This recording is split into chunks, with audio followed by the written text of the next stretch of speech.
Saudosos irmãos, com a paz do Senhor, amém? Irmãos, desde o congresso da Unifem, uma palavra de Deus veio ao meu coração, eu resolvi guardá-la, e eu falei, Senhor, no dia que eu tiver a oportunidade, eu vou estar trazendo essa palavra para a igreja, amém? Os irmãos podem abrir aí no livro de Juízes, capítulo de número 6, é uma história um pouco conhecida, mas alguns detalhes às vezes a gente deixa passar meio que desapercebido, que fala sobre a convocação de Gideão, num tempo em que Israel estava sob a dominância dos juízes. Amém? Eu vou pular alguns versículos para a gente não ficar preso tanto à leitura, mas a partir do versículo 11, Deus vai falando assim: Então o anjo do Senhor veio e assentou-se debaixo do carvalho que está em Ofra, que pertencia a Joás, o abiestrita, e Gideão, seu filho, estava malhando o trigo no lagar para os salvar dos midianitas. Então o anjo do Senhor apareceu-lhe e disse: O Senhor é contigo, homem valoroso. Mas Gideão lhe respondeu: Ai, Senhor meu, se o Senhor é conosco, por que tudo isto nos sobreveio? E que é feito de todas as suas maravilhas que nossos pais nos contaram, dizendo: Não nos fez o Senhor subir do Egito, porém agora o Senhor nos desamparou e nos deu nas mãos dos midianitas. Então o Senhor olhou para ele e disse: Vai nesta tua força, e livrará Israel das mãos dos midianitas. Porventura não te enviei eu? E ele disse: Ai, Senhor meu, como livraria Israel? Eis que a minha família é a mais pobre entre Manassés, e eu o menor na casa de meu pai. E o Senhor lhe disse: Porquanto hei de ser contigo, tu ferirás aos midianitas como se fossem apenas um homem. E ele disse: Se agora tenho achado graça aos teus olhos, dá-me um sinal de que és tu que falas comigo. Rogo-te que daqui não te apartes, até que eu volte e traga o meu presente e ponha perante ti. Ali o Gideão é convocado para uma situação que ele não esperava. Ele estava malhando o trigo, estava cuidando das fazendas da família dele.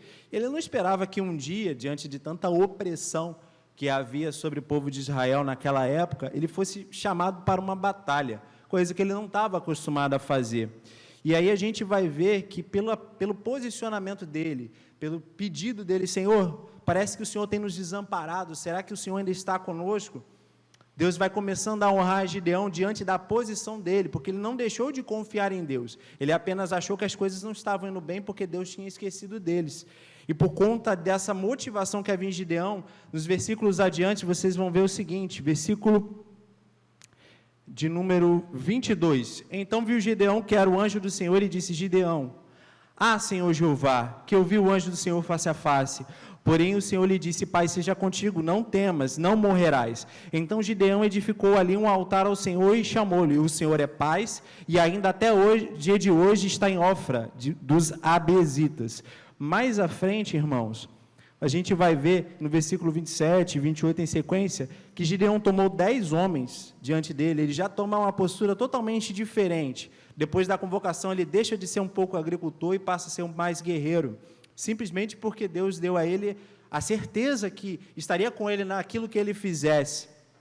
E levantando-se, versículo 28, Pois os homens daquela cidade de madrugada, eis que estava o altar de Baal derrubado, e o bosque estava ao pé dele cortado, e segundo o boi oferecido do altar que for edificado.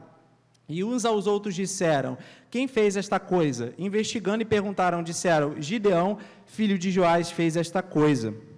E aí, a partir disso, irmãos, vocês vão ver no versículo 31 e 32, que os midianitas começaram a chamar Gideão de Jerubaal.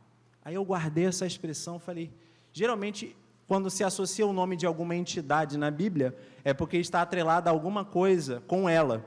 No versículo 32 vai explicar, porque naquele dia eles chamaram Jerubaal, dizendo: Baal contenda contra ele, pois ele derrubou o seu altar. A gente vai ver, irmãos, que a postura do agricultor Gideão, agora uma postura de batalha, alguém que está falando assim: olha, o meu Deus é o Deus dos exércitos, e eu não vou ter nenhum tipo de problema agora, porque o Senhor está comigo. No capítulo 7, vocês vão ver que ele começa da seguinte forma: Então Jerubaal se levantou de madrugada, e todo o povo com ele havia, e se acamparam junto à fonte de Arode, de maneira que tinha o arraial dos midianitas para o norte, no vale, perto do outeiro de Moré. Irmãos, agora, olhando o versículo além, se a gente parar para perceber, o Gideão, que era o agricultor, agora é um problema para os midianitas. Ele agora é chamado de derrubador de altar de Baal. Isso porque a postura dele lá atrás, quando ele falou, Senhor, se o Senhor for comigo, lhe darei um presente, enfim, ele teve uma aliança ali com Deus, ele firmou algo com Deus, fez com que os inimigos dele mudassem a visão que tinham dele. Ele não é mais um agricultor. Agora ele é alguém que se colocou na posição do Senhor e está disposto a derrubar o altar de idolatria. Agora ele é alguém conhecido pelos midianitas como alguém que vai trazer grande problema para eles. E isso me chamou a atenção, falei, Senhor, será que eu, nos dias de hoje, como brasileiro, como servo do Senhor, eu estou tendo apenas uma posição de alguém que está só malhando trigo? Ou será que eu estou derrubando os altares de Satanás? Será que eu, como servo do Senhor, eu tenho me colocado à disposição do meu Deus, de desbaratar esse reino do inferno que tem se levantado, que está prometido para 2023, ou eu estou só cuidando da minha vidinha ali de agricultor no meu dia a dia? E aquilo ali entrou no meu coração, irmãos, e me incomodou de tal forma que eu falei, não, Senhor, eu quero ter esse título de derrubador de altar de idolatria. Eu quero que o nome do Senhor seja glorificado através da minha vida. Eu quero ter o posicionamento que Gideão teve diante de uma situação que ninguém acreditava que Deus ia livrar. E muitos crentes, irmãos, infelizmente estão desanimando diante da situação que está no nosso país. Estão voltando a malhar trigo, estão achando que Deus não está mais com eles. Irmãos, pode os midianitas cercarem pelo norte, os fariseus cercarem pelo sul, o Senhor é conosco. O Senhor tem nos chamados para derrubar altares de idolatria, altares de homossexualidade, altares de pedofilia. Deus tem nos chamado para sermos Jerubaals desta geração, pessoas que não se dobram diante das situações que estão ocorrendo lá fora. Então eu venho convocar os irmãos a ter essa postura. Não estou dizendo, irmãos, que nós aqui vamos chegar lá em Brasília e vamos destituir aquele que está sendo posto no governo. Mas a nossa atitude perante o Senhor vai dizer quem somos. Somos apenas os crentes que se conformaram ou aqueles que estão indo à luta para mudar este mundo?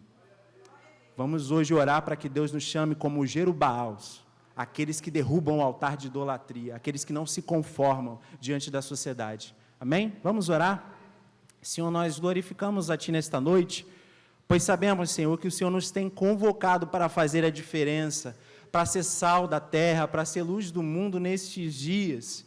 E eu clamo, Deus, pela vida da Tua igreja, para que, ó Pai, aqueles que não se prostraram diante de Baal possam se levantar neste momento em alta e boa voz, ó Deus, e clamar pelo sangue de Jesus sobre esta nação, sobre este município, ó Deus, porque aqueles que não se prostraram, aqueles que não se conformaram, Senhor, aqueles 3 que não se dobraram diante da estátua em Babilônia, Senhor, obtiveram vitória pelo Teu sangue, e sabemos que o Senhor tem honrado a Tua igreja, tem honrado a fé dos irmãos. E nesta noite, ó Deus, nós te pedimos, continua nos fortalecendo na Tua presença, continue, ó Deus, mantendo a chama da Tua igreja acesa, com força, ó Deus, iluminando este mundo de trevas, ó Deus, desbaratando os altares do inimigo. Senhor, em nome de Jesus, que possamos ser chamados para sermos guerreiros e não agricultores, e que se um dia formos agricultores, Senhor, que possamos semear a Tua palavra, que possamos semear, ó Deus, as boas novas de Cristo, que possamos dizer não ao pecado, não ao mundo, não a esse sistema, Senhor, e sim, Jesus, sim, o Senhor Jeová que reina. Ó Deus, nós te clamamos, nós pedimos nessa noite, fortaleça a fé da Tua igreja diante dessas circunstâncias, Senhor, e que o Teu nome venha a ser glorificado e exaltado para todo sempre, Pai, em nome de Jesus. Agradeço a oportunidade, irmãos. Aplaudo o Senhor em glorificação. Amém.